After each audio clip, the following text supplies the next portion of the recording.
Hi, I'm Marsha Guenzler-Stevens. I'm the director of the Adele H. Stamp Student Union Center for Campus Life, and this is Mondays with Marsha. And we are so glad to welcome you back. Thank you for watching. We have at least two moms who've written saying they're watching with their students, and we're thrilled to have not just students, but moms and dads watching along. You know, one of the things I've been talking to my colleagues a lot about lately, including my student colleagues, is how much this is not the normal of our lives. That may throw us off course. So I decided today to take a walk across campus to meet with my colleague and friend, Chetan Joshi. So I'd like you to meet Chetan. Hi, everyone. My name is Chetan Joshi, and I'm the director of the University of Maryland's Counseling Center. And thank you, Marsha, for having me over here. We're so glad. Chetan and I decided we'd have a conversation because I figured why not use the expert and your treasured colleague to help us think about how we live in this period of uncertainty. So Chetan, one of the things we've heard a lot from folks recently is in this virtual world, some ways we miss being in each other's company. And it can make us feel like we don't have opportunity to seek feedback from our friends or faculty. So can you help us understand how we might live in that world or live more healthily in that world? You know, Marsha, I think that is a really good question. There are really two things that kind of come to my mind as you ask that question. And I've had to actually, as the counseling center transitioned to being online, and I found myself working remotely, I had the same experience of feeling like there was disconnection, feeling like I was not able to see my colleagues, or feeling like something was off. And what I realized, and I read a lot about it to kind of figure out what was missing. And what I realized was a lot of it comes down to intentionality, right? So say, for example, we are regularly on our campus, you and I are meeting, our connection just happens. We are sitting across from each other, or we are walking somewhere, et cetera, et cetera. That connection just happens naturally. Whereas what is needed in this kind of an environment is an intentional effort to make things happen. So being more conscious of how we can actually continue to connect when there is so much disconnection going on is basically what needs to happen. So what I've been telling what I've been doing with a lot of my counseling center colleagues, as well as what they have been talking with in terms of with their patients and their clients, has been this fact that during in this entire environment, the biggest thing that you can do to ensure that you're taking care of yourself, to ensure that you are still connecting with people when things feel disconnected, is intentionally keeping that conscious awareness in your mind, and then intentionally making an effort to make that happen. And the more you're able to bring intentionality and conscious awareness to any of our interactions in this online realm of things, the better you're going to be able to negotiate that. And I've seen that work out in my own experience. And I wonder if it's been the same for you as well. I think so. I have to really think about saving time every day to make time to have a conversation on the phone or via Zoom with a student or a colleague because you don't bump into them in the hallway anymore, right? You have to make it happen. Exactly. One of the things I heard from a student the other day is even in that sort of unintentional or intentional effort, when I'm at home, as one student said, in my bedroom, negotiating that space with a sibling and my parents and whoever else in the household, I can't necessarily talk about what it is I need with my friend or how I'm feeling really not so great. So, got any suggestions about how one tends to one's own mental health when maybe they're back home or maybe they're with friends, but it doesn't feel like the most comfortable environment? Yeah, and I think this is definitely a challenge that actually I've heard from students who are seeking out services at the counseling center as well, which is being back in the home environment. And then for some students, the home environment has been being back in their home environment has been a very positive experience because it has allowed for stability, it has allowed for security, it has allowed for structure. All of the things that they need are being met. But there's definitely students out there where the home environment hasn't been the best to be back in because of a variety of different factors.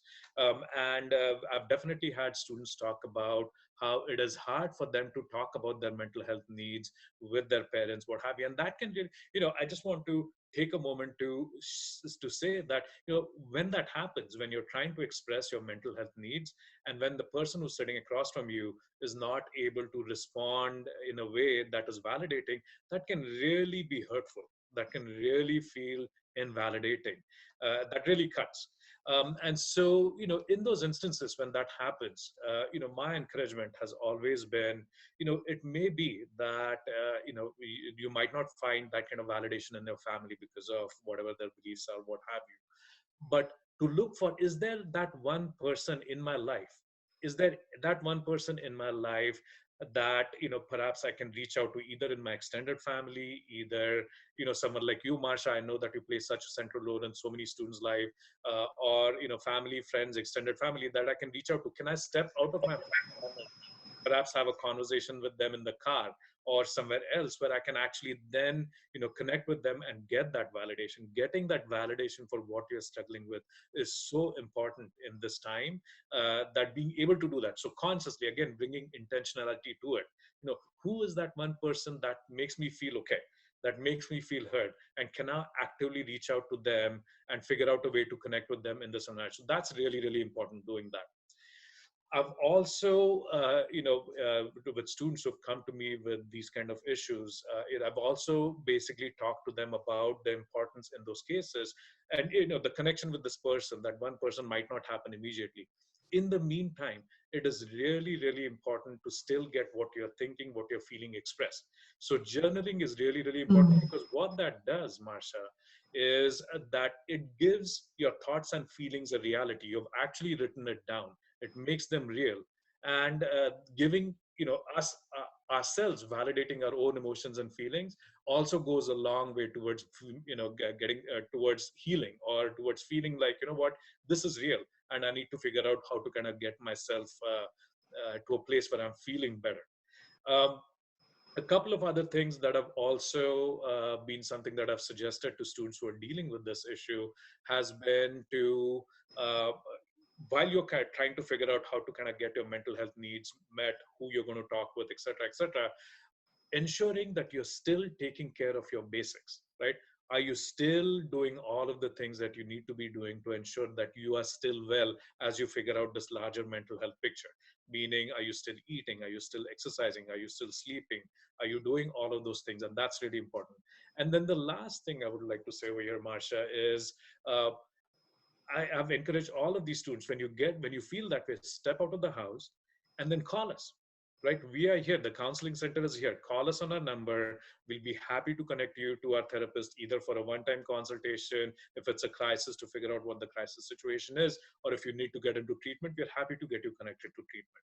So I've really been encouraging all of our students to kind of do that. And I wonder if, what your experience with that has been as well. Absolutely. And Chetan, I would say what I love is your wisdom. And what I also love is the resourcefulness of you and your colleagues in the counseling center. I've referred more than one student your way, and you're spot on. Like, even from a distance, you can take care of yourself with the help of our really good colleagues in the counseling center. And so making that call, we can certainly put that number up at the end of this film so that it's easily accessed for you. But what a wonderful resource to have, even if we're not on campus. One of the things I love about our time together is I could talk forever, but what I heard Chetan telling us all to do is to operate with some intentionality, right? To really think about reaching out to people, including our colleagues on campus in the counseling center, but also to really think about journaling and other strategies for telling your story, for intentionally telling your story, and also for taking care of yourself in all those other ways, eating and sleeping. That can be really important. Yeah. I want you to know, Chetan, how much I value having you as my colleague and friend, but my sage, my wise sage. We all need people like Chetan and folks in the counseling center in our lives. So thank you for coming in today to talk with us. Take advantage of the number you'll find at the end of your screen, and thanks a bundle for reminding us that the university is still here for you, just like STAMP's still here. Thank you so much for having me.